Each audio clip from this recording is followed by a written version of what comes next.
नमस्कार दोस्तों, आज हम आपके लिए लेकर आए हैं इंद्र और नमुची की कथा। नदी के किनारे पर सघन वृक्षों की गहरी छाया में एक रमणीय एवं शांत ऋषि का आश्रम था। दैनिक यज्ञ की आहुतियों से आसपास का वातावरण सुरभि एवं सुगंधित रहता था। ऋषियों की पवित्र साधना के आलोक से समस्त वन प्रदेश आलोकित था। यहाँ किसी भी प्राणी में भेदभाव दिखाई नहीं देता था, सर्वत्र शांति थी। इसी आश्रम में अन्य ऋषियों के साथ साथ मनु यज्ञ कार्य में लगे हुए थे। अचानक यज्ञ स्थल में भगदड़ मच गई। ऋषिगण भयभीत हो गए। बात की तरह उनके हाथों में हवन सामग्री जमीन पर गिर गई। देखते देखते मायावी असुर नमुची ने सारा यज्ञ भंग कर दिया। यज्ञ की अग्नि शांत कर दी गई, क्योंकि ऋषिगण भय के मारे इधर उधर छिप गए। असुर नमुची की माया क्रूर व्यवहार को देखकर देवता एवं मानव दोनों ही क्षुब्ध थे। मानव द्वारा किए जाने वाले यज्ञ कार्य से देवता के पास पहुँचने वाला सरल मार्ग नमुची के द्वारा रोक दिया गया था। यज्ञादि कर्म करना कठिन हो गया था। इस मायावी असुर नमुची से छुटकारा पाने के लिए ऋषियों तथा मनु ने इंद्र का सहारा लेने का निश्चय किया। उन्होंने इंद्र से प्रार्थना की। प्रार्थना सुनकर इंद्र का ध्यान असुर नमुची की संहार की ओर गया। पराक्रमी इंद्र अपने वज्र से असुर नमुची का संहार करने हेतु उद्यत हुए, तो मायावी असुर ने उनके प्रहार को शून्य बना दिया। मायावी असुर की मायावी शक्ति को पराक्रमी इंद्र ने पहले नष्ट करने का विचार बनाया। उन्होंने सोचा कि नमुची में माया शक्ति और असुरी शक्ति दोनों हैं। जब तक माया शक्ति का नाश नहीं होगा, नमुची को तब तक जीतना सरल नहीं है। अतः इंद्र ने अपनी दैविक शक्ति से नमुची को माया शक्तिहीन कर दिया। असुर की एक शक्ति नष्ट हो गई थी। माया शक्ति के नष्ट हो जाने के कारण नमुची अपने आप को इंद्र से हीन समझने लगा। वह इंद्र के भय से दूर देश में पलायन कर गया। इंद्र नमुची को मारने का संकल्प ले चुके थे। वे उसका पीछा करते करते वहां पहुंच गए। दोनों के मध्य पुनः युद्ध छिड़ गया। नमुची इंद्र के वज्र प्रहार से बार बार बच जाता था।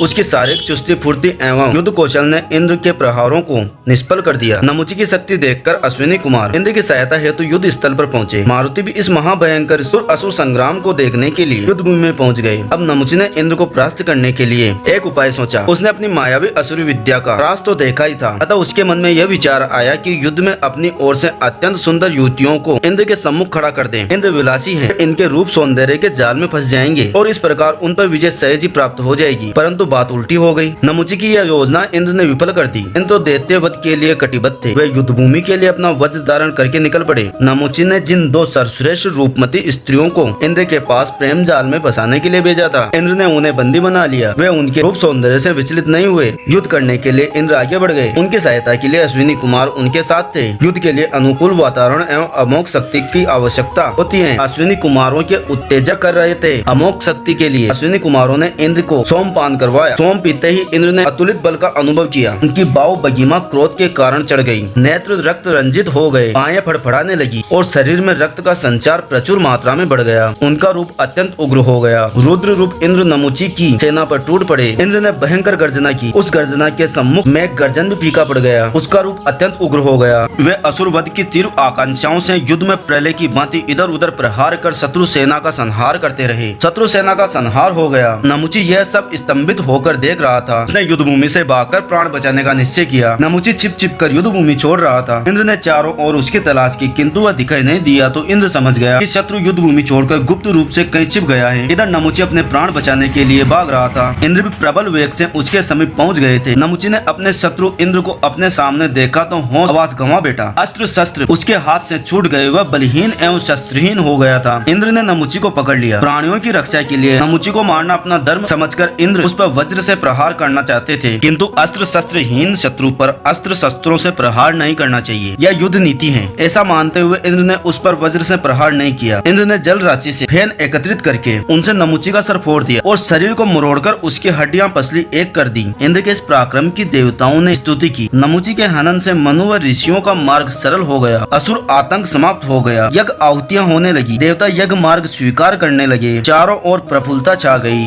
इंद्र की जय जयकार से पृथ्वी और आकाश गूंज उठा। तो दोस्तों, कैसी लगी आपको कहानी? अच्छी लगी हो तो वीडियो को लाइक करें, चैनल को सब्सक्राइब करें। ऐसे ही नई कहानी सुनने के लिए हमारे चैनल से जुड़े रहिए।